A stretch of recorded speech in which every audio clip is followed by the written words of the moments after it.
Welcome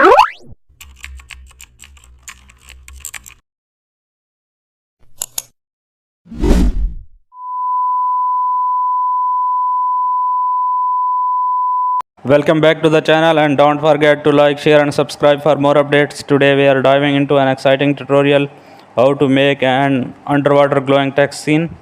Create a new dark blue canvas in Photoshop. Type your text using a bold clean font. Go to the blending options, select outer glow and choose gain for underwater light.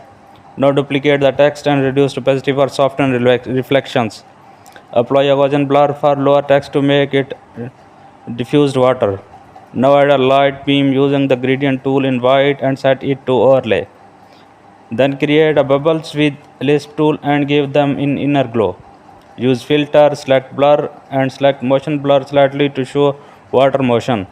Now add a floating particle using a soft brush and scatter setting.